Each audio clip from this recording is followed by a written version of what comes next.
Bonjour bien-aimés dans le Seigneur, c'est un jour merveilleux, un jour glorieux et nous bénissons donc le Seigneur pour vos vies, vos familles et surtout en ce dernier mois donc de l'année 2019. Nous prions pour la paix dans les nations et nous prions pour le règne du Seigneur dans les nations. Et nous pensons que la saison est propice et que Dieu manifestera bien sûr sa gloire dans les nations. Une série qui vous sera donc partagée, je crois, par la grâce de Dieu en début 2020. Je crois par la grâce de Dieu, par l'inspiration du Saint-Esprit, nous essayerons tant mieux que possible de prouver aux uns et aux autres que cette paix sera durable et cette paix sera stable.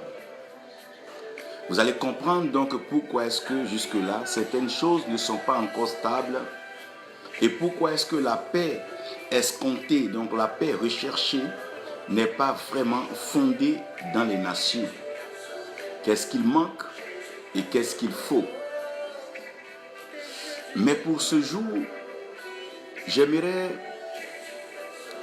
vous expliquer un peu du point de vue de Dieu pourquoi est-ce que l'amour régnera toujours dans les nations pour le bonheur de tous. Donc, l'amour régnera dans les nations pour le bonheur de tous. En afin que Dieu vous bénisse, de Christ Shiloh, que la grâce de Dieu repose sur vous. C'est toute une joie pour moi de vous avoir en ligne et ceux qui auront l'occasion de nous suivre. Vous pouvez aussi partager ces messages pour vos amis, vos frères et ceux qui sont bien sûr amis à vous sur les réseaux sociaux. Aujourd'hui, par la grâce de Dieu, j'aimerais enseigner certaines choses. Donc des choses que nous n'avons pas vraiment l'habitude d'enseigner. Et j'aimerais que cela serve aux uns et aux autres. Le thème que je veux déjà vous soumettre,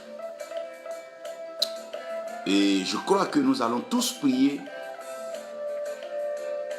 et voir cela s'accomplir dans les nations. Le thème que je vous donc soumets est « Elle enfantera d'un fils qui régnera dans les nations ». Marie-Joseph, Kwame, que Dieu te bénisse, que sa grâce repose sur toi. Donc le thème c'est « Elle enfantera d'un fils qui régnera dans les nations ». J'aimerais que nous sachions et que nous comprenions que lorsque Dieu crée l'homme à son image et à sa ressemblance, Dieu avait déjà un projet, un plan bien établi, bien ficelé, bien peaufiné, bien mûri et surtout bien nourri que Dieu allait donc réaliser dans le temps selon bien sûr son programme divin.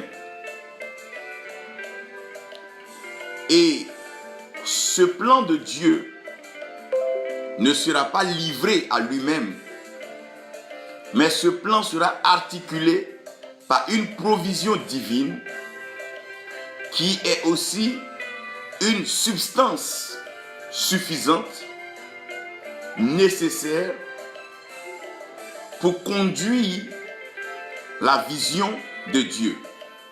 Yaorje Camille, que Dieu te bénisse. Pour comprendre donc la vision et la provision de Dieu, j'aimerais donc vous inviter avec moi à lire 4 portions de l'écriture. Je voulais même dire une portion principale. Et la portion principale que je vous soumets, Reverend Dennis, God bless you. Greetings to your family, your wife and children. Thank you for assistance and presence whenever we are in Nigeria, in Lagos. You are a blessing to nations. Genèse 1, verset 26 au verset 28. Donc, dans Genèse 1, verset 26 et verset 28, Dieu va exprimer et expliquer sa vision et sa provision. Et comme si Genèse ne suffisait pas, Dieu va rentrer à fond par une déclaration prophétique. Une parole prophétique profonde qui va marquer les mémoires, marquer les pensées pendant des générations. Donc dans Ésaïe 9, verset 6 au verset 8, cette pensée sera traduite. Maintenant, Paul va ressusciter, va ramener, va raviver cette pensée en l'exposant dans la dimension de l'amour de Dieu afin que nous puissions cerner, comprendre et surtout nous accaparer le plan et le projet divin qui a été insufflé en nous depuis la création. Le même Paul va reconduire sa pensée en s'appesantissant sur l'amour de Dieu. Et là, Paul va pas aller avec le dos de la cuillère, mais va prendre la peine d'exposer dans les 4 dimensions l'amour de Dieu.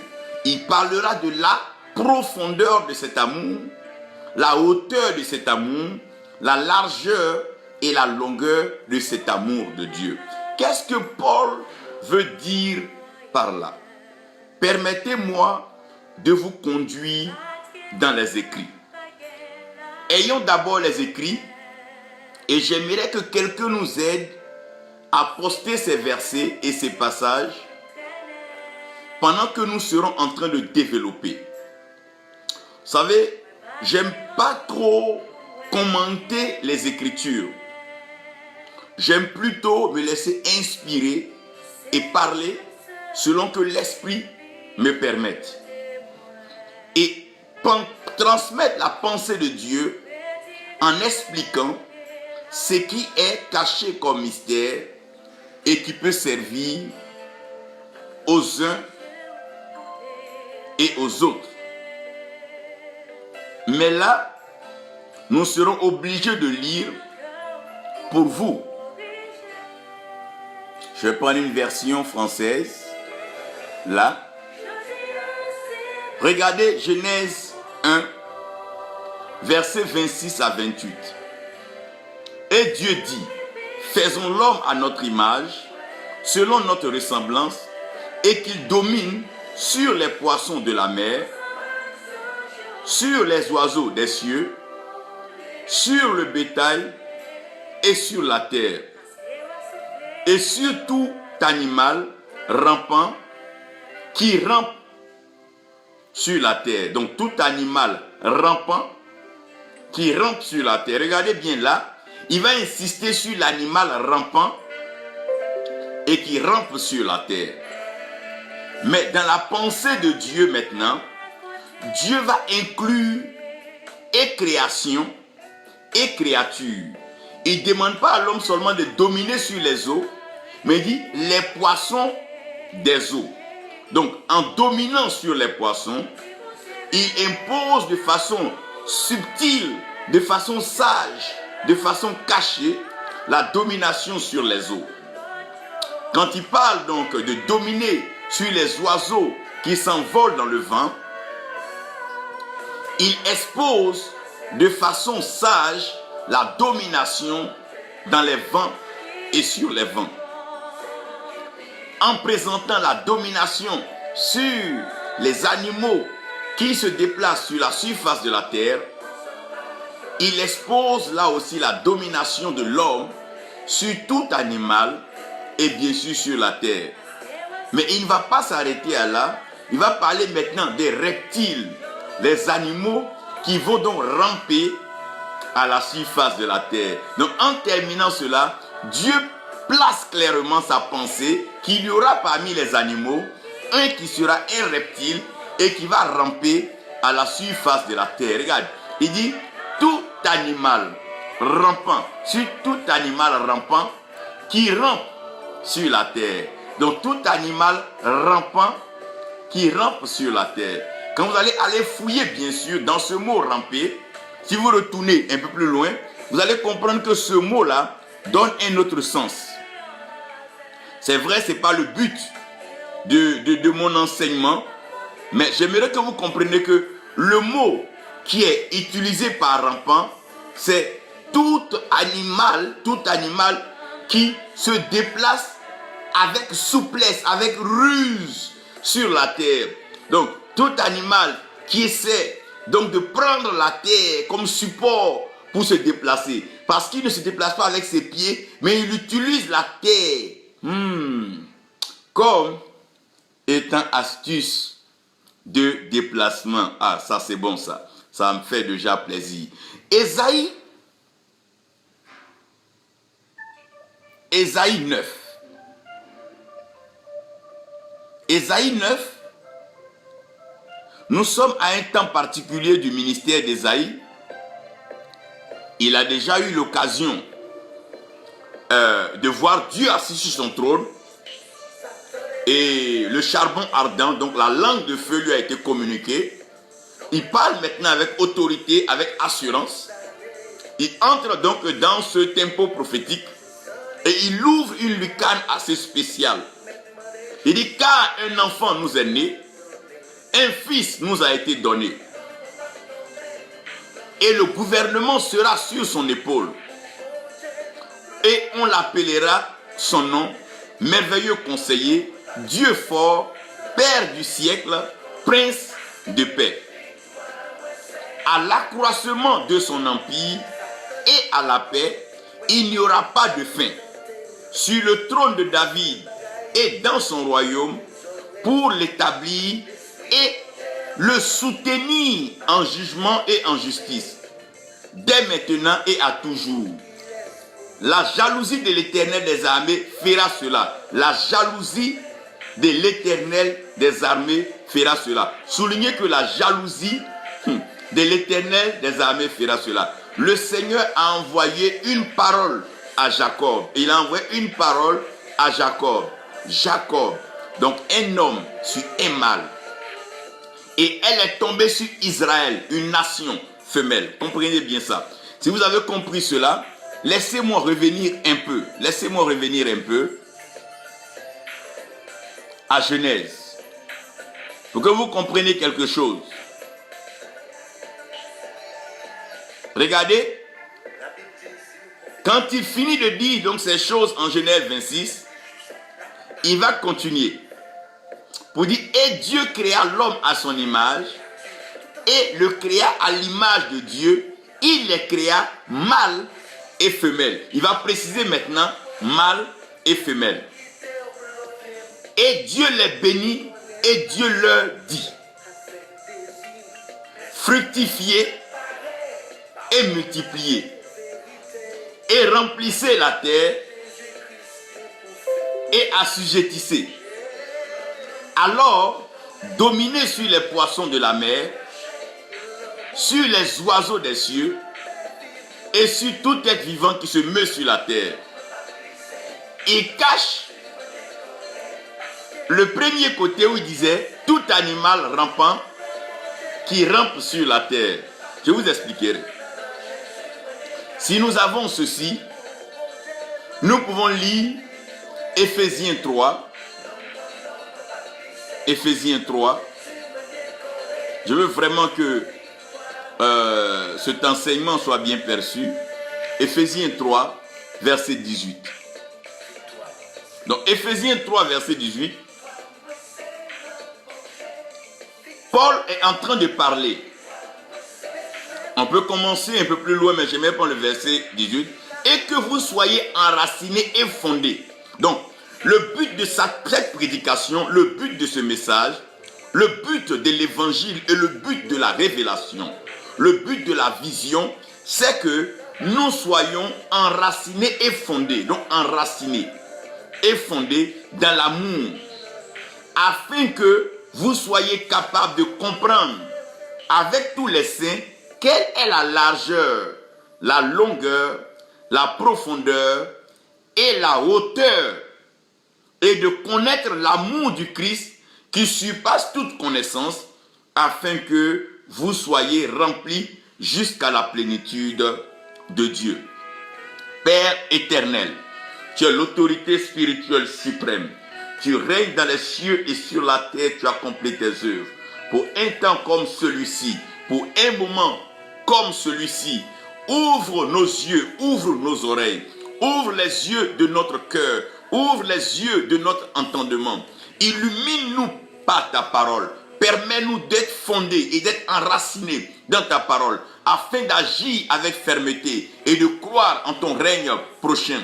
Et de nous préparer au Seigneur pour prendre les arènes des nations et diriger ce monde dans ta paix et dans ta volonté. À cause de ce que tu l'as dit et que tu y crois, nous aussi nous le disons et nous y croyons. Au nom de Jésus, Amen. Que le Seigneur donc bénisse nos amis et frères qui nous prennent en marche. Thierry Désiré Brou, que la grâce de Dieu donc repose sur vous. Je suis donc aujourd'hui en train de présenter donc la pensée de Dieu. La pensée de Dieu, c'est que nous régnons donc dans les nations et Dieu a déjà mis cela en œuvre. Donc c'est le but de ce message, de cet enseignement, de cette portée prophétique que j'aimerais donc soumettre à chacun. Premièrement, j'aimerais que vous sachiez ceci. Il y a un mystère que vous devez comprendre dans la création. Dieu n'a pas créé pour créer, mais Dieu a créé pour un but. Donc tout ce que Dieu a mis en place, Dieu a mis en place pour un but. C'est comme par exemple sur un terrain de football. Toutes les lignes, tout ce qui est tracé peut ne pas être compris par quelqu'un qui n'est pas un habitué, un professionnel du sport. Mais pour quelqu'un qui est un habitué, un professionnel, un exercé, un initié du football, il peut savoir ce que chaque ligne représente, chaque point représente et chaque ligne de couleur représente donc sur le terrain. Alors il est important pour tout enfant de Dieu, toi qui m'écoutes et celui qui aura l'occasion de m'écouter demain ou après-demain, de savoir qu'il y a toujours une vision et une provision divine dans la création. Lorsque Dieu est en train de créer l'homme, la vision de Dieu, ce que Dieu a dans sa tête, ce que Dieu a conçu, ce que Dieu a préparé et que Dieu a arrêté, c'est la domination. De la même façon que lui, Dieu, il règne dans le ciel et que son règne est incontestable, son règne est éternel, son règne ne peut être perturbé par une action humaine ou angélique. De la même façon que son trône est paisible et que Dieu règne, Dieu veut donc étendre son règne sur la terre. Étendre son règne sur la terre de telle sorte que de la même façon qu'il est paisible, peinard au ciel, l'homme soit paisible, peinard, heureux et béni sur la terre. Donc Dieu va créer l'homme avec la pensée de la domination. Il va créer l'être humain avec la pensée du règne. Donc quand Dieu va créer l'homme, Dieu va créer l'homme avec la pensée donc du règne. Et Dieu veut déjà que tu règnes. Dieu veut que je règne. Dieu veut que nous régnons. Il veut qu'il règne. Il veut que nous tous, nous parvenons à comprendre son règne. Donc qu'est-ce que Dieu va faire? Derrière la vision divine qui est le règne, la domination, Dieu va prévoir ce que nous appelons la provision divine. Donc, la mission que Dieu veut accomplir dans sa vision, c'est de dominer. Donc, il veut dominer sur la création et aussi sur la créature. Donc, quand on parle de la domination, le mot c'est le rada. Quand vous prenez ce mot veut dire simplement la capacité à pouvoir contrôler. À partir d'être, c'est la capacité à pouvoir contrôler tout ce qui se fait sur la création et sur la créature. de telle sorte que rien ne puisse se faire sans nous, et de sorte que rien ne puisse être déplacé sans nous. Donc quand on parle de la domination fait intervenir 4 choses. La première des choses, c'est l'autorité. On ne peut pas dominer si on n'est pas une autorité, et si nous n'avons pas une autorité. Avant de pouvoir dominer, il faut être une autorité. C'est l'autorité qui a le pouvoir de pouvoir dominer. Donc lorsque nous parlons de domination, les 4 choses que Dieu accorde à l'humanité, c'est l'autorité, le pouvoir, la puissance et la force. Donc Dieu crée l'homme avec autorité, avec pouvoir, avec puissance et force. Donc quand Dieu va créer l'homme, dans la provision divine, Dieu va inscrire 4 choses dans la pensée de l'homme, et ces 4 choses seront directement inscrites dans l'ADN, dans la constitution de l'homme, de telle sorte qu'elles puissent servir d'autorité, de pouvoir, de puissance et de force. Donc la première des choses que Dieu va placer dans l'existence de l'homme, c'est la fécondité. Quand on parle de la fécondité, c'est la capacité qu'une personne a à pouvoir exister au travers des générations. Quand on parle de la fécondité, c'est une grâce, une faveur, une particulière grâce que Dieu accorde à l'être humain d'être fécond. Lorsque l'homme est fécond, ça veut dire qu'il a la capacité de pouvoir prendre une graine. Et s'il a cette graine-là, il peut pouvoir la déposer. On ne peut pas être fécond si on n'a pas de sémence. Donc quand Dieu parle donc de la fécondité, Dieu veut parler de l'existence de la sémence. Alors que l'homme a été créé par la parole, donc en tout homme il y a une sémence. Et cette sémence est la parole de Dieu. Aussi longtemps que cette parole est éternelle, elle est immortelle, et que cette parole ne dépend pas du temps et des circonstances et des conditions, donc la sémence qui est en l'homme est une sémence d'autorité.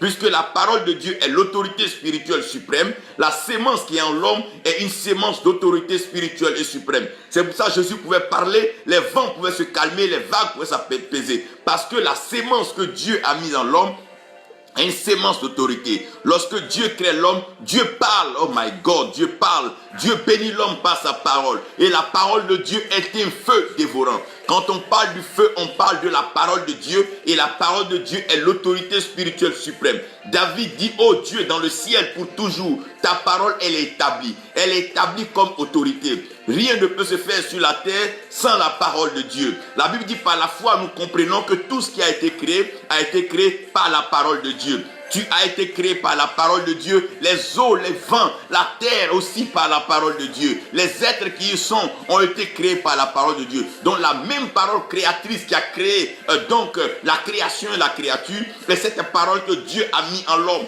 comme étant la sémence. Donc Dieu a soufflé en l'homme le souffle de vie, et le souffle de l'homme qui est descendu en nous est la sémence. Et cette sémence est la parole de Dieu.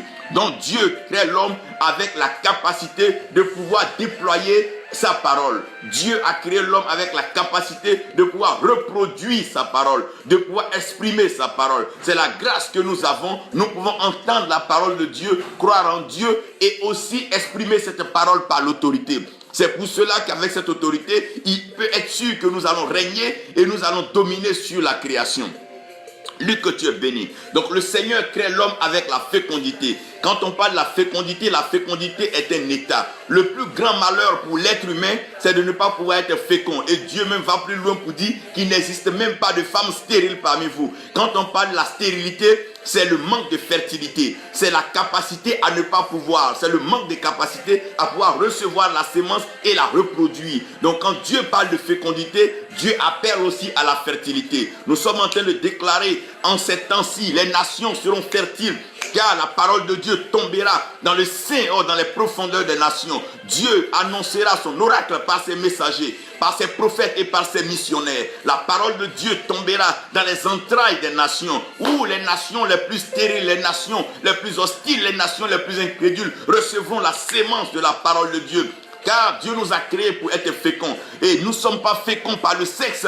Nous sommes féconds par la parole qui sort, oh my God, de notre bouche. Cette parole qui sort de notre cœur est une parole arrosée, assermentée, soutenue par l'amour de Dieu. Qu'est-ce qui peut empêcher la parole de Dieu de passer? Rien ne peut empêcher la parole de Dieu d'être propagée. C'est l'heure de la fécondité. C'est le temps de la fécondité. Apôtre, prophète, allez-y, prêchez, évangéliste, pasteur, docteur. Il est temps d'annoncer l'oracle de l'Éternel. Prêchez dans les nations, prêchez dans la terre, annoncez les oracles aux eaux et au vent, car c'est le temps de la fécondité. Ce n'est plus le temps, oh my God, du mutisme et du silence, mais c'est le temps de la prédication de la parole.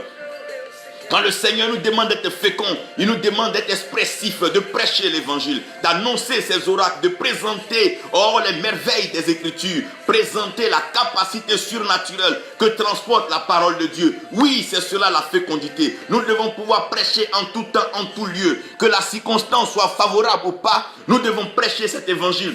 Car nous sommes féconds. Cette fécondité, c'est la capacité à exposer la parole de Dieu.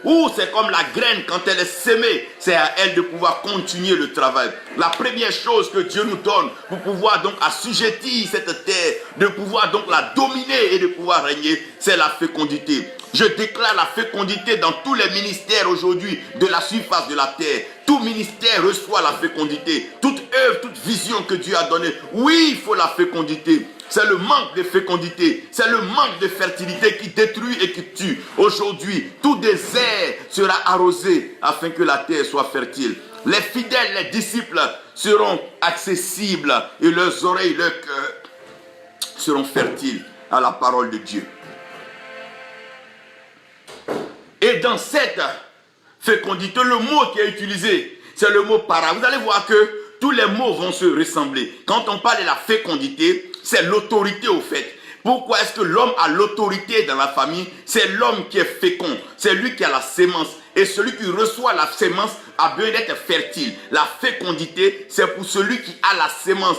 Gloire soit rendue à Dieu qui t'a rendu fécond. Il t'a donné la sémence. Tu as la sémence de la vie. Pierre pouvait dire, où allons-nous? Tu as la sémence, tu as la parole de la vie. Où allons-nous? Oh mon frère, tu es fécond parce que tu as la parole de Dieu. Tu as la révélation des mystères. Tu as l'évangile dans ta bouche. Oui, tu es fécond. Mais la fécondité ne suffit pas.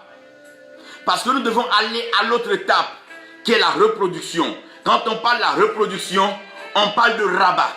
C'est là au fait que nous avons des problèmes. Nous avons des géants, mais qui meurent géants sans toutefois se reproduire. Frère, si nous devons régner, si nous devons dominer, la reproduction devait être notre préoccupation aujourd'hui. Des pères, des leaders, des mentors doivent accepter de se reproduire. Lorsque Dieu s'est rendu compte que Élie n'était plus prêt à continuer le travail, il dit, Élie, vas-y, je t'envoie, va te reproduire, va oindre. Oh my God!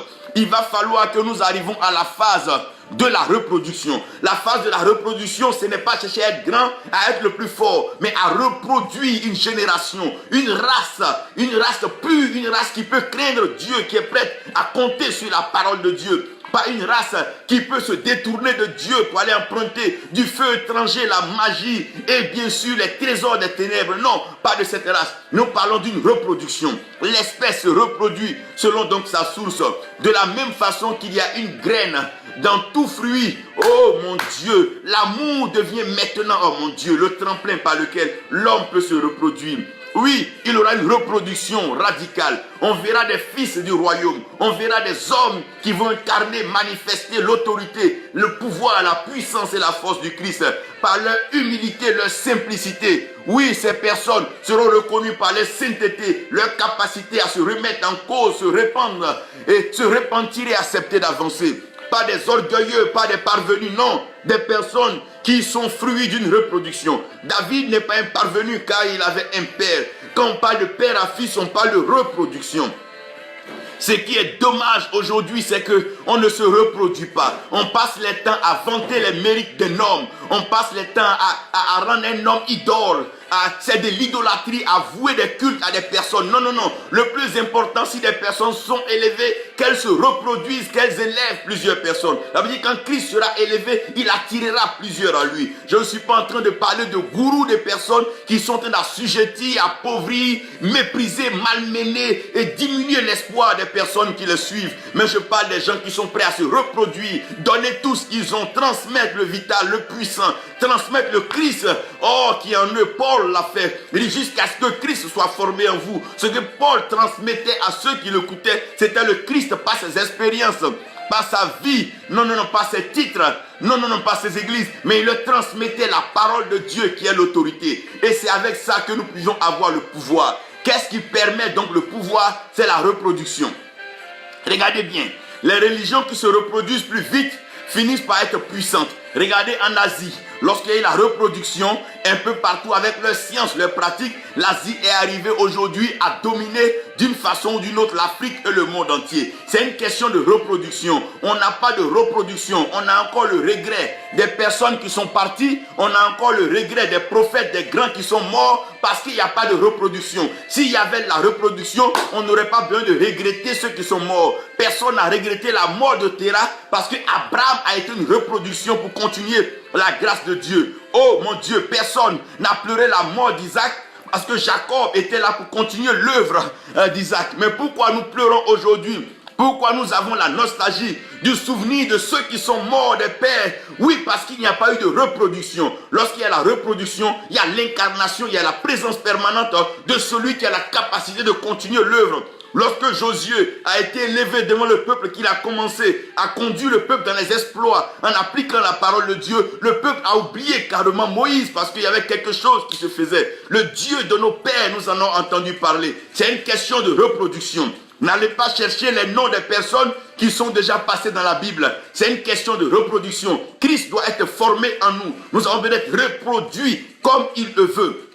Sinon, on peut multiplier plusieurs églises, mais si nous ne reproduisons pas l'image et la représentation de Christ par la parole pure, la parole pleine, la parole conséquente que nous prêchons pour emmener les gens à la croissance et à la connaissance de Dieu, je ne parle pas des paroles et des promesses menteuses et mensongères. Je ne parle pas des montages et des coupés, copier, coller, non. Je parle du message qui amène à la conversion. Ce message qui amène les gens à comprendre que la responsabilité, elle est profonde. Il y a une responsabilité spirituelle. Je parle de la reproduction.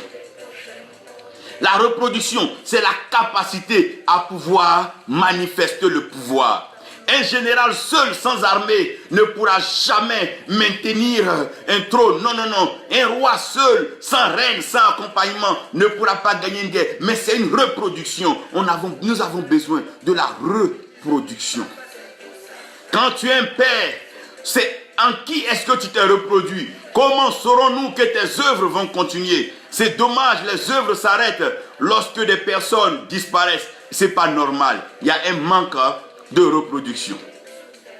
Il y a un manque de reproduction. Nous en appelons à l'Éternel afin de pouvoir manifester la fécondité. Ça et là, il va falloir que les hommes bénis de Dieu se reproduisent. Quand il y a des milliardaires dans le royaume, il faut qu'ils arrivent à se reproduire. Quand il y a des hommes qui ont atteint une certaine excellence de sagesse, ils doivent se reproduire. Quand des personnes atteignent un niveau du miracle, ils doivent se reproduire. Il y a une question de reproduction. Nous avons besoin de reproduction. S'il n'y a pas de reproduction, la sémence finira par s'isoler et disparaître.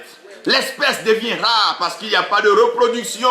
Où sont-ils passés, ces héros de l'évangile, ces héros de la foi, ceux qui étaient toujours prêts à avancer comme des missionnaires au risque de leur vie pour annoncer l'évangile, sans calculer et même sans prévoir? Ceux-ci doivent se reproduire. Donc, s'il n'y a pas de reproduction, il n'y a pas de continuité, il n'y aura pas de remplissage. Quand on parle de remplir, on parle de mala. Quand on parle de mala, on parle de quoi? Gagner en territoire. Tu ne pourras pas gagner en territoire s'il n'y a pas de reproduction. Au temps d'Élisée, il y avait les fils des prophètes. C'était la reproduction des prophètes qui partaient gagner des territoires. Et le prophète majeur qui était Élisée partait pour constater s'il y avait des erreurs dans la pratique prophétique. Il les corrigeait et il les mettait sur le droit chemin.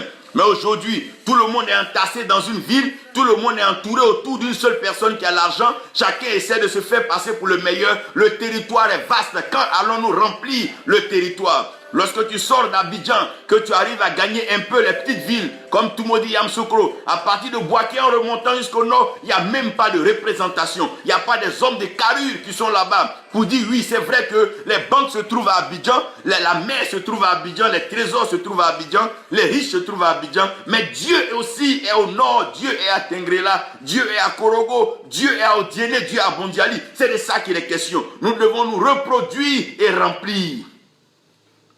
Remplir le remplissage, le malin. Où nous devons pouvoir aller. C'est de ça qu'il est question. Ce n'est pas de s'entasser dans un lieu, mais c'est de remplir, c'est de partir. C'est de partir. Au lieu d'entasser 20 églises dans un même lieu pour se lutter les fidèles, se calomnier, se critiquer, se jalouser, il y a de l'espace, mes frères. Il y a de l'espace, ma soeur. Si vous pensez que quelqu'un conteste votre don de guérison, j'ai une bonne nouvelle pour toi. Je connais des hôpitaux, je connais des cliniques où les malades meurent tous les jours.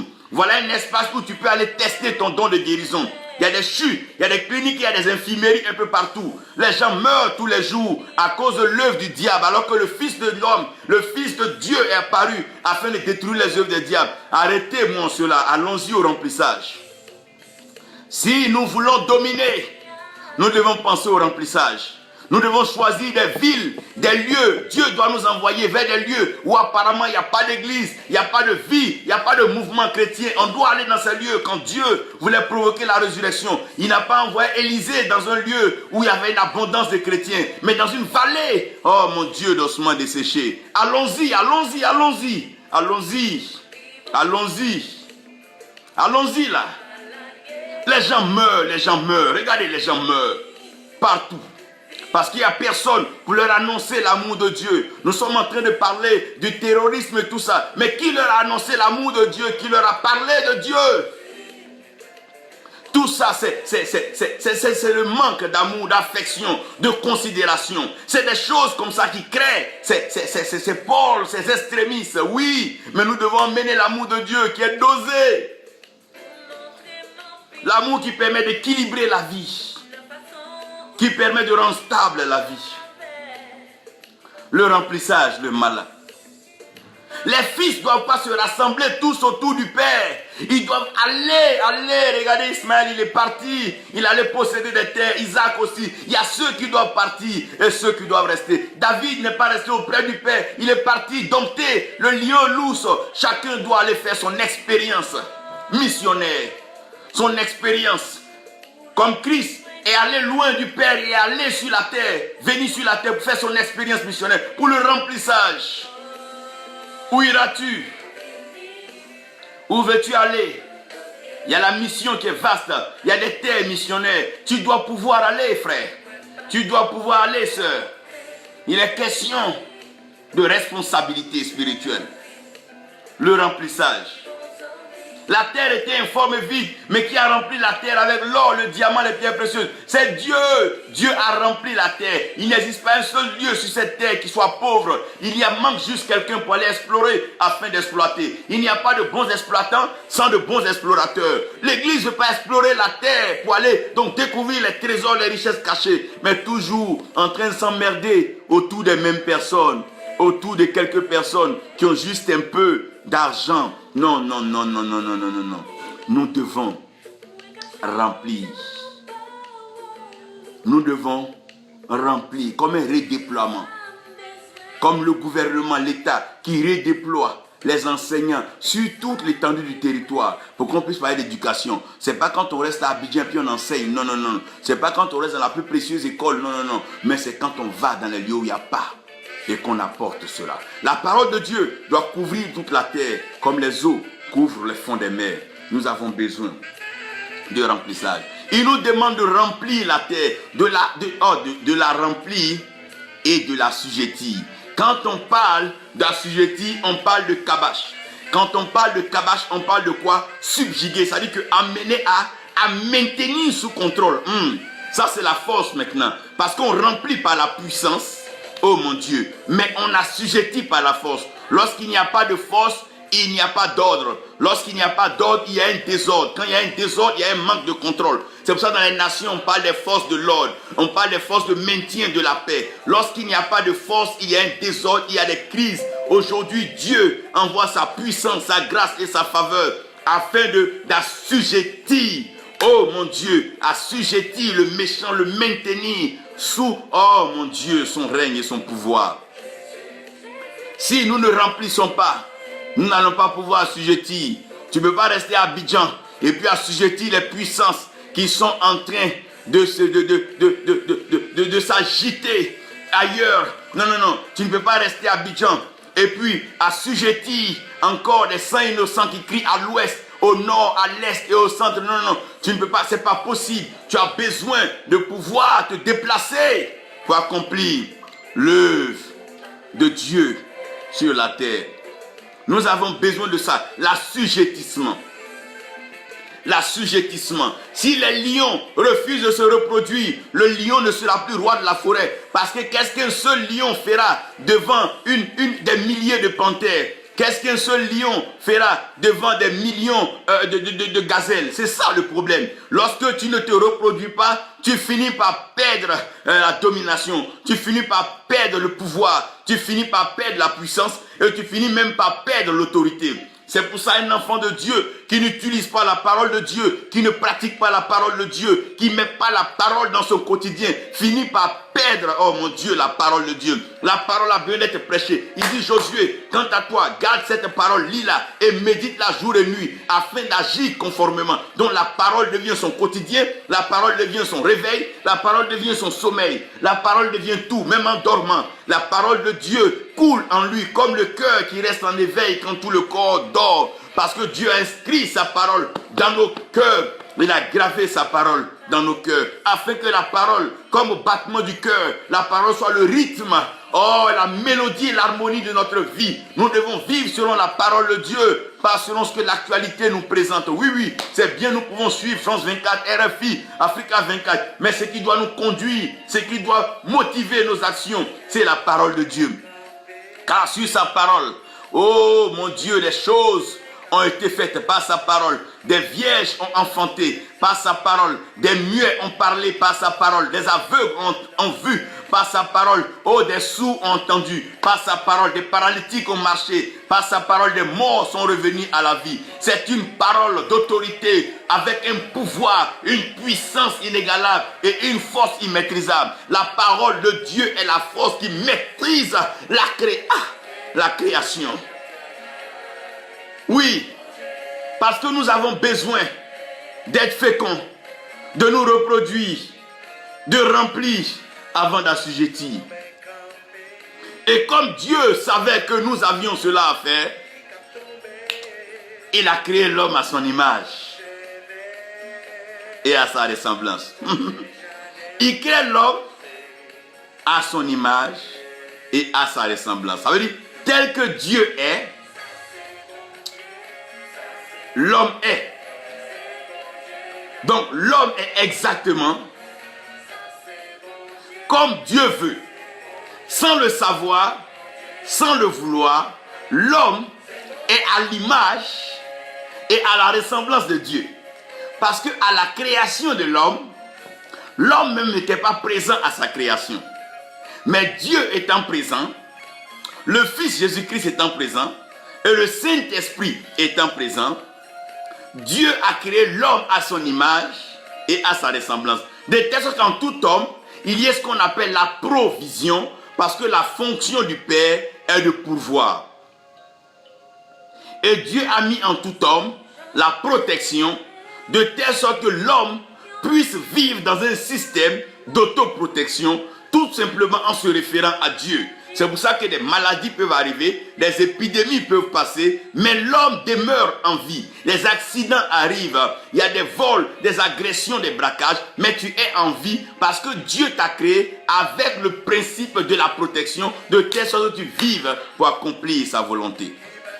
Et Dieu, en mettant le Saint-Esprit en toi, il a prévu déjà le fruit de l'Esprit, à savoir l'amour, la joie, la paix. Donc Dieu savait que tu allais arriver à la maîtrise de soi, pouvoir dominer, assujettir ces propositions que le diable et les tentations.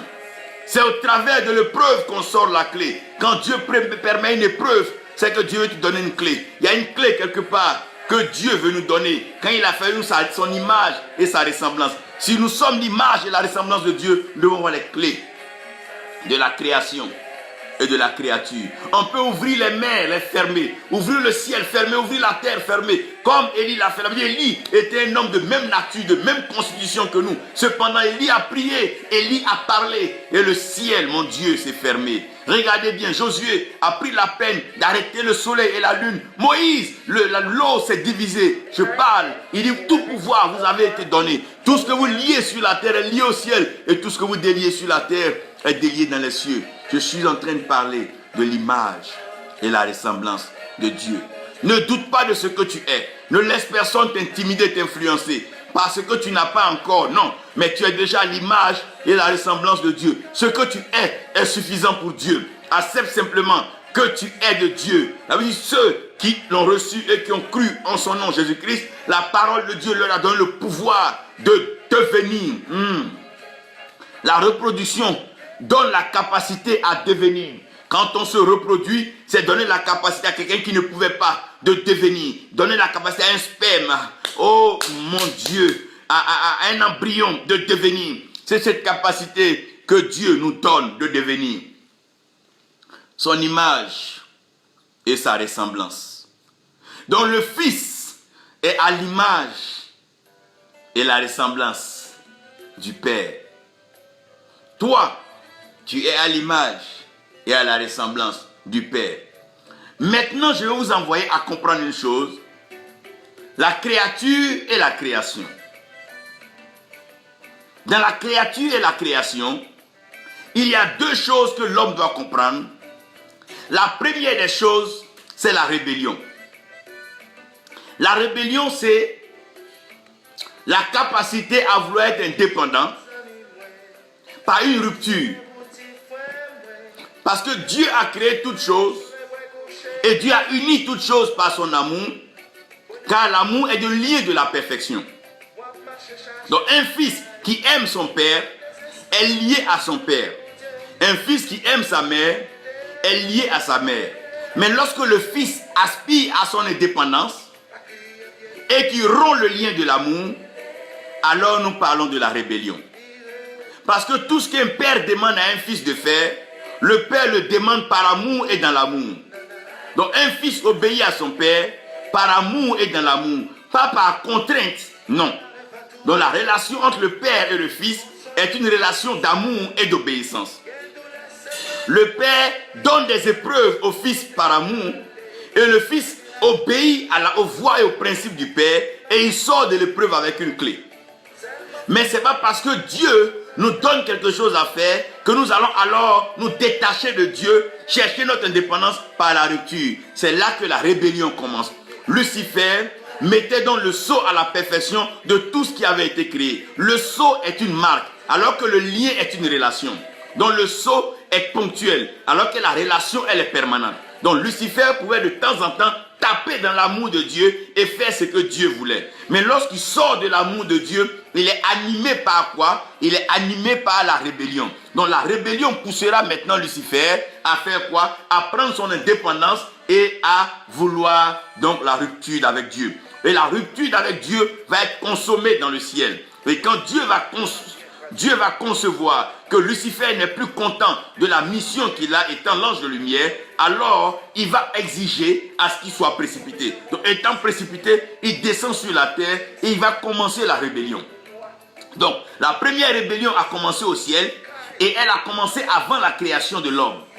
Et cette rébellion est venue s'établir sur la terre avant la venue de l'homme.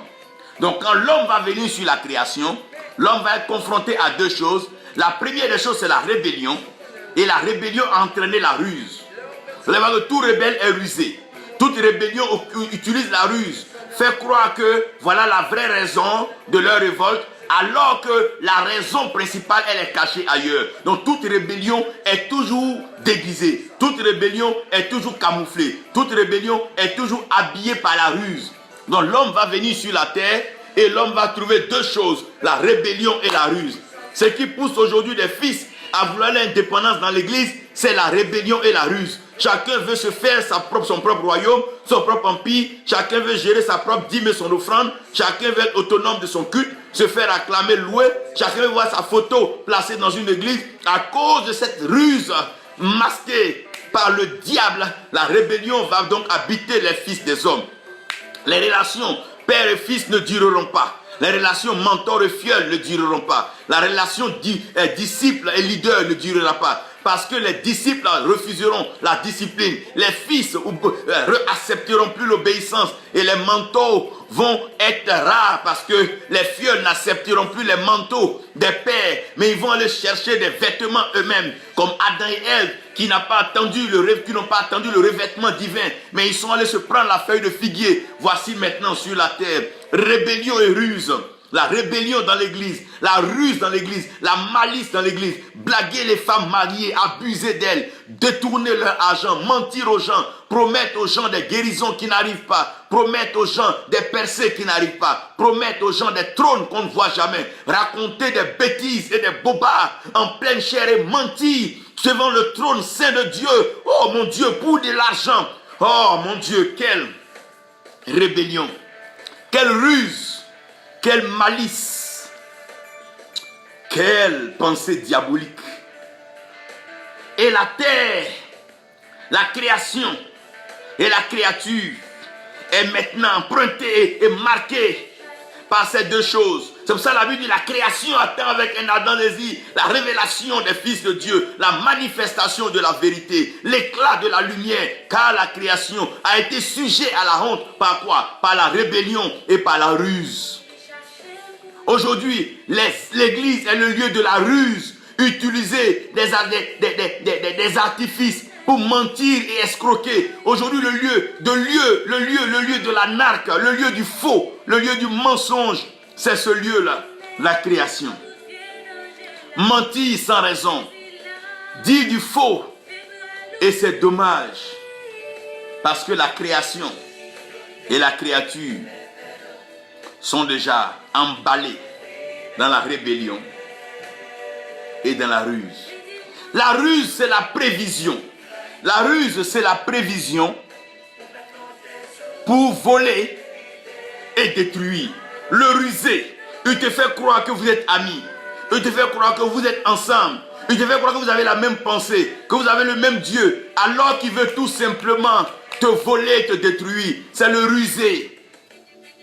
Il fait croire qu'il va compatir, il va t'aider à résoudre ton problème, alors qu'il veut t'enfoncer, te détruire et t'abattre dans le problème que déjà tu étais en train de gérer avec ton Dieu. Ça, c'est la ruse du diable. Et l'homme dans le jardin sera victime de la rébellion et de la ruse. Cette ruse arrive à la femme. Parce que c'est la femme qui doit être fertile. Et si elle est fertile, elle doit recevoir la sémence de l'homme qui est déjà fécond. Il n'attaque pas la fécondité, mais il attaque la fertilité. Il sait que si la terre n'est pas fertile, la sémence ne pourra pas tomber, mourir et germer. Ah, mon Dieu! Souvent, le diable te laisse commencer. Mais il t'empêche d'appliquer les principes fondamentaux. Car il sait que quand tu violes les principes du commencement, tu n'auras pas de fin glorieuse. Il t'empêche d'appliquer la parole de Dieu dans toute sa rigueur et dans sa fermeté. Il sait que quand tu commences un ministère par le mensonge, par la ruse, par la rébellion, par la mendicité et par le vol, tu termineras mal. Mais quand tu commences par la foi en Dieu et que tu laisses cette foi habillée par l'amour de Dieu, alors là, il a des problèmes. Jean a commencé son ministère en mettant sa tête sur l'épaule du Seigneur. Il termine son ministère avec la révélation des choses à venir. Celui qui commence dans l'amour de Dieu. Oh, c'est pas l'amour de l'argent qui fait commencer ce n'est pas l'amour de la grandeur, l'amour de la célébrité. Non, c'est pas ces choses qui font servir Dieu. Ce n'est pas l'amour de voir des miracles, des agitations. Ce n'est pas les émotions des gens qui amènent à prendre une Bible. Mais c'est la capacité à pouvoir dispenser l'autorité de Dieu, la parole de Dieu, pour changer et transformer les vies. Voici la raison fondamentale. Parce qu'ils sont poussés par l'Esprit, les prophètes qui ont prophétisé. Qu'est-ce qui t'a poussé? C'est là. C'est là. Frère, si ce n'est pas l'amour de Dieu qui t'a envoyé au ministère, c'est que c'est la rébellion et la ruse. Si ce n'est pas l'amour de Dieu qui te maintient dans l'église, c'est que c'est la rébellion et la ruse. Si ce n'est pas l'amour qui te maintient dans cette relation, c'est que c'est la rébellion et c'est la ruse. Pourquoi nous voyons beaucoup de rébellion et de ruse dans les foyers? Parce qu'il n'y a pas d'amour. Quand on aime quelqu'un, on ne l'escroque pas, on ne le gruge pas. Quand on aime quelqu'un, on ne le dénature pas, on ne le vilipende pas devant les autres. Quand on aime quelqu'un, on protège son intégrité, on protège sa destinée, on protège sa vie, on protège son témoignage. Quand on aime un homme de Dieu, on ne l'expose pas. Quand on aime sa femme, on ne l'expose pas, on ne raconte pas des mensonges sur elle. Tout ce qui n'est pas fondé sur l'amour est fondé sur la ruse et la rébellion. Tout ce qui n'est pas fondé sur l'amour est fondé sur des artifices. Et ces artifices vont finir par disparaître. Ce qui a motivé les gens à attraper la Bible, à ouvrir ces temples, à les décorer. Ces choses vont finir par disparaître. Si c'était l'argent, bientôt tu as commencé à avoir l'argent. On verra si tu parleras toujours de ce même Dieu. Si c'était un grand temps que tu l'as aujourd'hui, on t'acclame. On verra si tu auras une constance et une persévérance dans la prédication et la dispensation de la vérité divine. Et si jamais c'était les excitations, les émotions, les bagues magiques et les potions que tu bois par jour et que tu prends pour te mettre dans les conditions pour pouvoir mettre le peuple en extase, ces choses finiront. Mais si c'est l'amour de Dieu, si c'est l'amour de Dieu, rien ne peut nous séparer de l'amour de Dieu. Oh, rien. Rien ne peut vous séparer de l'amour de Dieu. Rien ne peut nous séparer de l'amour de Dieu, l'affection que nous avons pour Dieu, cette compassion, cet amour que personne ne peut expliquer. Il nous a aimés le premier sans tenir compte de nos capacités, de nos valeurs et de nos agissements. Paul dit, lorsque nous étions encore enfouis, enracinés, attachés à nos péchés, l'amour de Dieu s'est manifesté en ce sens que Christ est mort pour nous, selon les Écritures. Et la Bible exprime qu'il n'y a pas de plus grand amour que de donner sa vie pour son prochain. Celui qui laisse sa sémence tomber, mourir, afin de reproduire, oh, c'est une preuve, un signe d'amour. Oh, quand l'amour de Dieu nous conduit dans l'église, quand l'amour de Dieu nous conduit à la conversion, quand l'amour de Dieu nous introduit dans le ministère, quand l'amour de Dieu nous introduit à la prédication, quand l'amour de Dieu triomphe de nous, notre message est vrai, notre évangile est pur, notre évangile est saint et humble. Lorsque l'amour de Dieu nous convainc, lorsque l'amour de Dieu est dans notre cœur, nous ne pouvons pas agir selon le fruit de la rébellion. Mais notre évangile est plein de vérité. Nous pouvons dire la vérité à qui doit l'entendre. L'amour de Dieu, l'amour ne ruse pas. L'amour ne trahit point. L'amour ne ment point. L'amour ne juge point. L'amour ne dit pas de faux témoignages. L'amour n'est pas infidèle. L'amour vient de Dieu. Ce qu'il faut pour restaurer la création, pour détruire les gemmes de la rébellion et de la ruse, nous avons besoin de l'amour. Quand on aime son pays, on ne l'attaque pas. Quand on aime son pays, on ne le déchire pas, on ne le détruit pas. Quand on aime son pays, on ne détruit pas, on ne tue pas ses compatriotes. Quand on aime son pays, on ne le ruine pas, on ne l'appauvrit pas. Quand on aime son pays, on ne le braque pas, on le protège, on le bâtit, on le relève, on le met au haut plan afin qu'il soit acclamé. Ce qu'il faut aujourd'hui, c'est le mystère de l'amour. Qui encore aime Dieu? Posons-nous la question. Sophie, qui aime Dieu? Angèle Ouda, qui ici aime Dieu? Christian, qui aime Dieu? Pasteur Seka, qui aime? C'est ça l'amour de Dieu, c'est l'amour de Dieu. Ce n'est pas tout ce qu'on fait, c'est l'amour de Dieu. Nous devons nous interroger sur ce fondement, l'amour de Dieu. Et dans les 4 dimensions, la Bible parle de la largeur de l'amour. Quand on parle de la largeur, on veut parler du partage. Donc la largeur de l'amour de Dieu tue l'égoïsme. Donc la largeur a pour mission de tuer l'égoïsme et l'individualisme. Quand tu es large en Christ, tu n'es plus égoïste. Tes portes, tu les ouvres aux autres. Ceux que tu connais, tu les introduis aux autres. Tu permets que tes amis soient amis aux autres. Lorsque nous avons la largeur en nous, nous tuons l'égoïsme et l'individualisme. Qu'est-ce qui est en train de tuer les pays africains? C'est l'égoïsme et l'individualisme. Les gens parlent d'unité africaine, mais personne n'est prêt à partager sa frontière avec l'autre pays. Aujourd'hui, les églises ne sont pas larges parce qu'elles ne sont pas prêtes à partager leur foi, partager leur soutien avec les autres. Mais tout le monde se réjouit quand un frère tombe, quand un frère meurt, quand un frère est malheureux. Dommage, zéro. La largeur de l'amour, c'est la capacité à sortir pour aller vers l'autre. Par la générosité, le partage.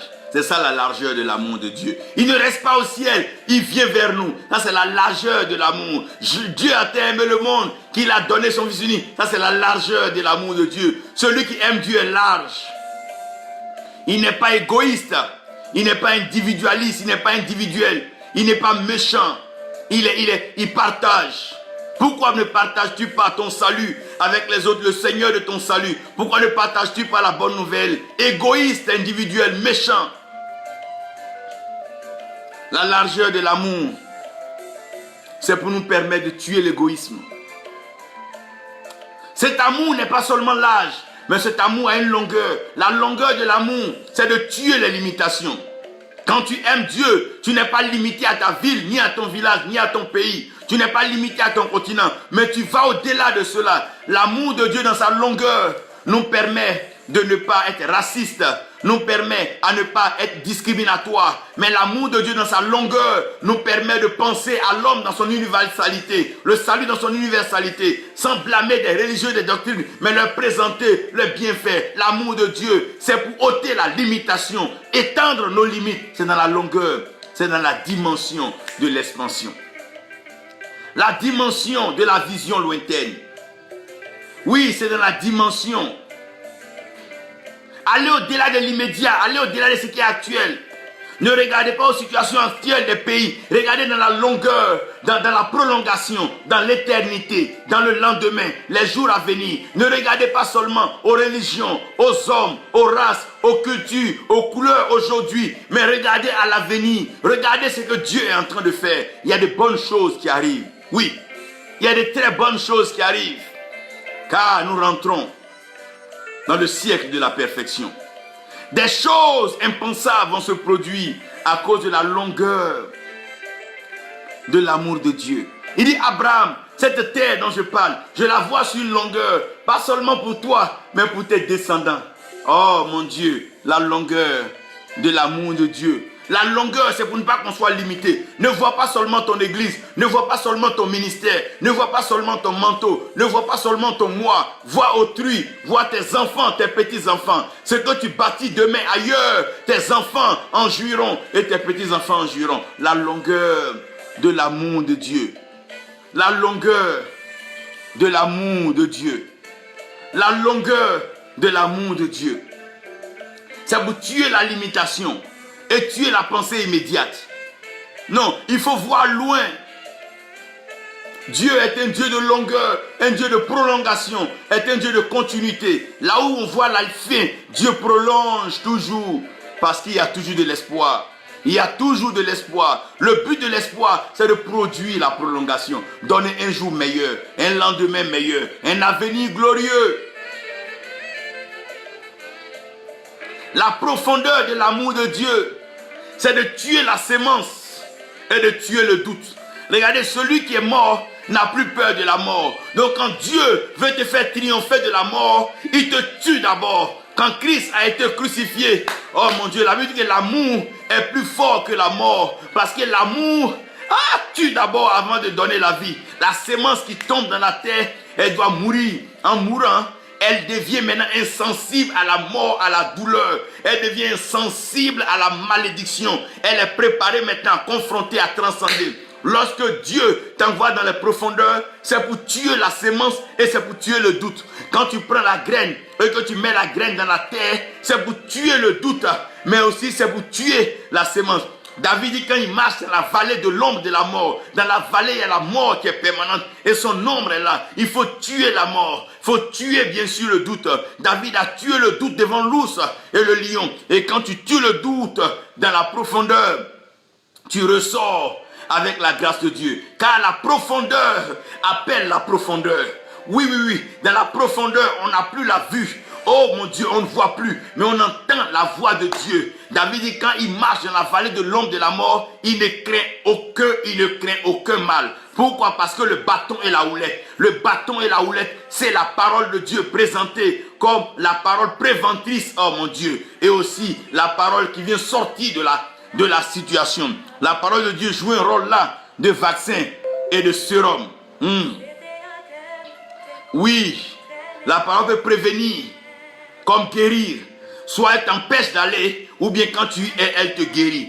Dans les profondeurs, Dieu apprend à tuer la sémence. Dieu apprend à tuer le doute. Quand Dieu t'envoie dans les profondeurs, dans le ventre du poisson, Jonas a appris à ne plus avoir peur de la mort et à ne plus douter. Quand Jonas arrive à Ninive, oh mais mon Dieu, il est équipé d'une forme d'audace qu'on ne peut pas exprimer. Il commence à s'adresser haut et fort jusqu'au point où le roi dit prophète, ne parle même plus. Laisse-moi soumettre tout le peuple et les animaux. Laisse-moi soumettre toutes les créatures à ce jeûne et à respecter la parole qui sort de ta bouche. Lorsque tu as triomphé de la mort, tu deviens danger pour le diable. Lorsque tu as triomphé du doute, tu deviens danger pour le diable. Parce que l'âme pour tuer, c'est le doute. Quand le diable sème le doute dans ta vie, c'est pour te tuer, pour te détruire. Mais Dieu t'envoie dans les profondeurs. La Bible dit, il y avait les ténèbres à la surface des profondeurs, à la surface des abîmes. Mais les ténèbres qui te couvraient vont quitter car la lumière brillera dans tes ténèbres. Lève-toi et brille car la lumière de l'Éternel est arrivée. Sa parole est vraie, elle est l'autorité. Garde cette parole et elle t'aidera à évoluer. Dieu est un Dieu de profondeur. Dans la profondeur, il tue le doute. Et l'amour de Dieu a aussi une hauteur. Dans la hauteur, il tue la vue.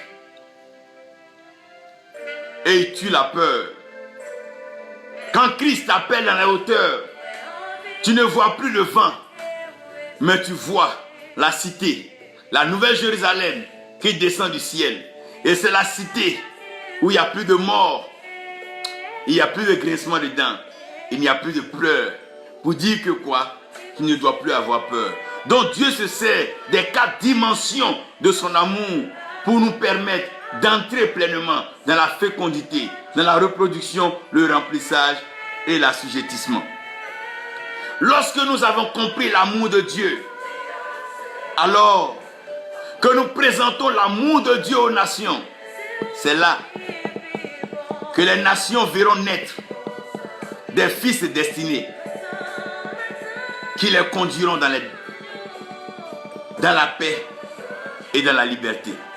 Lorsque l'amour de Dieu triomphera de la création, lorsque l'amour de Dieu triomphera sur la créature, lorsque l'amour de Dieu régnera, alors elle enfantera. Oui, elle enfantera d'un fils. Et le fils régnera sur les nations. Ce fils, c'est la paix. On l'appellera prince de paix. Dieu est le Dieu de paix. La paix régnera dans les nations. La paix triomphera dans les nations. On ne parlera plus de guerre. On ne parlera plus ici de colonisation. On ne parlera plus d'impérialisme. On ne parlera plus de racisme. On ne parlera plus d'apartheid. On ne parlera plus de djihad. On ne parlera plus de malédiction ça et là. La paix régnera. Car la paix de Dieu régnera sur la terre. La paix fait partie du plan de Dieu pour la création. Il conduit ses enfants vers les eaux paisibles. Il nous a conduits dans la terre et il instaurera la paix sur la terre. Oui, elle enfantera. Les nations verront naître des fils. Il y a une génération d'enfants qui naîtront. Des femmes verront naître des enfants. Et ces enfants seront des bénédictions pour les nations. Des ventres de certaines femmes naîtront des leaders, des chefs qui pourront reproduire la pensée de Dieu dans les nations. Des fils et des filles qui ne se détourneront pas de la parole de Dieu, qui resteront dans la révélation des mystères de Dieu et appliqueront la parole de Dieu sur la création. Les nations verront naître des fils. Oui, elle enfantera. Puisse-t-elle être stérile, puisse-t-elle être veuve ou seule, elle enfantera. Car Dieu a déjà demandé qu'il n'y ait pas de stérile parmi nous et que nous soyons féconds. Elle enfantera. J'annonce l'enfantement dans les nations. En Côte d'Ivoire, ô nation, tu enfanteras d'un fils qui prendra la reine des nations, qui te connaît, qui te craint et qui croit en ton amour, qui saura conduire ton fils dans toute la paix, qui saura conduire tes fils et tes filles dans toute la paix, qui sera réunifié, il sera aussi réconcilié tes enfants. Ô nation de la terre, oui, elle enfantera. La terre burkinabé enfantera des fils et des filles qui conduiront la nation dans la gloire. Nous sommes en train de projeter, les années arrivent, 5, 10, 15, 20, 30, 40, 50 ans. Des fils naîtront sur l'étendue des territoires. La terre enfantera, elle enfantera des fils. Les femmes enfanteront. Oui, femme stérile, n'aie pas peur, ne crains pas pour toi, car tu enfanteras. Il a retardé, oh my God, ce qui sortira de ton ventre pour un temps comme celui-ci. Des fils de paix sortiront comme Salomon, des fils glorieux pleins de sagesse qui seront réconciliés. Oh mon Dieu, les hommes d'entre eux qui seront réconciliés, répartis les richesses. Oui, elle enfantera. Oui, elle enfantera. Oui, elle ne pourra qu'enfanter. La nation enfantera. Israël enfantera à nouveau, oui. Et la nation enfantera. Les États-Unis enfanteront. La France enfantera. Il y aura comme une nouvelle religion qui va couvrir la terre. Mais c'est l'amour de Dieu manifesté en Christ Jésus, notre Seigneur et notre Sauveur. Oui, elle enfantera. L'Église enfantera des leaders, des hommes qui seront opérationnels dans l'entrepreneuriat, qui seront des autorités municipales, des autorités administratives. L'Église enfantera des hommes de décision, des rois qui pourront conduire les villages et les trônes devant Dieu afin de détruire tout ce qui n'est pas de lui. Oui, il y aura un enfantement. Oui, il y a une douleur forte d'enfantement. Les nations seront conduites par la parole, la pensée de Dieu. Il y a des douleurs de l'enfantement. Oui, comme je le dis, comme je l'entends, j'aimerais que vous compreniez avec moi. Elle enfantera. L'Église enfantera. La parole enfantera, car elle est féconde et elle est fertile. Elle enfantera. Dans le désert naîtra des fils qui s'élèveront pour voir le désert fleurir. Oui, elle enfantera. Des personnes qui vont transformer des nations. Oui, elle enfantera des changeurs du monde, des fils et des filles avec la pensée du royaume qui vont imposer la marque de l'amour et la résolution selon la pensée de Dieu. Oui, elle enfantera. L'administration enfantera. Les gouvernements enfanteront. Oui, les systèmes enfanteront. Elle enfantera. Elle enfantera. La terre tout entière enfantera. Il y a un temps que Dieu est en train de préparer. Le temps de la perfection. Oui, elle enfantera. Ça ne restera pas ainsi. Elle enfantera. Et non seulement elle enfantera, mais elle se reproduira. Et dans cette reproduction, elle va remplir pour assujettir. Oui, elle enfantera. La paix sortira des entrailles des nations. La paix sortira des entrailles, car la parole de Dieu, l'évangile de paix que nous avons entendu, c'est cet évangile que nous prêchons. Nous n'aurons ni besoin des couteaux, des armes. Nous n'aurons plus besoin des fusils, des armes nucléaires, des armes bactériologiques et atomistiques. Nous aurons juste besoin de la parole de Dieu. Ce qui a été difficile aux siècles et aux générations sera assujetti par la parole de Dieu. Oui, elle enfantera. Cette parole sortira de la bouche des enfants, des jeunes et des vieillards. Oui, elle enfantera la parole de Dieu, parce que Dieu est en train d'accomplir son règne sur la terre. Elle enfantera. Oh mon Dieu, elle enfantera. Elle enfantera d'un fils qui régnera dans les nations. Elle enfantera d'un fils. Préparez-vous, femmes. Très bientôt, vous allez voir des grossesses inexplicables. Car il y a des fils qui d'ici 30, 40, 50 ans régneront sur les peuples et les nations. Dieu est en train de préparer une génération pour étendre son règne et assujettir toute la création. Oui, elle enfantera. Elle doit enfanter. Elle n'a plus le choix. Elle doit enfanter. À cause de la largeur du cœur de Dieu, elle enfantera. À cause de la longueur du cœur de Dieu, oui, elle enfantera. Dans la profondeur du cœur de Dieu, Dieu a déjà préparé des semences spéciales, des semences précises qu'il fera descendre, dans les cœurs, dans les entrailles de certaines femmes. Et la hauteur de Dieu va établir le trône pour le règne. Oui. C'est vrai et c'est certain. C'est même confirmé. elle enfantera. L'Église enfantera. Les nations enfanteront. Les prières donneront naissance. Les jeûnes, les intercessions. Oui, Dieu a entendu. Dieu a écouté. Et la terre sera transformée. La terre sera éclairée. La terre sera illuminée. La terre sera préservée de la destruction, de la ruse, de la rébellion. La terre sera reconstruite, rebâtie, restaurée. Oui, la paix régnera, car l'amour de Dieu est au contrôle de tout. Elle enfantera. Elle enfantera. Père, elle enfantera. Oui, Seigneur Jésus-Christ, Yeshua Hamashia, elle enfantera. Oui, Saint-Esprit, oui, Dieu de gloire, elle enfantera. Père, merci. Oui, merci Seigneur pour ta faveur et pour ta grâce. Merci Seigneur pour la seule gloire de ton nom, au nom de Jésus. Amen. We bless the name of the Lord for Mama Colin. God bless you, Mama. We appreciate precious seed. God is sowing seed in nations to rule the whole earth. And we thank God for taking men and women from precious seed. Faveur, que Dieu te bénisse. Wow. Evelyn Marcel, que la grâce de Dieu repose sur vous. Mama Okeshana, God bless you. The grace be with you. I send greetings to your husband. Prophetess Eyang Sylvie, God bless you. Messi Goya. Don Vito, God bless you. The Lord be with you. Évangéliste Josué, que la grâce de Dieu repose sur vous. Que la paix de Dieu soit avec vous. Et écoutez ce message, partagez-le.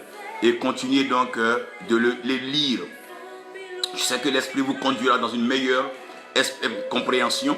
Et vous pourrez même en prêcher et faire mieux. Que Dieu vous garde. Et à la prochaine. Au nom de Jésus. Amen.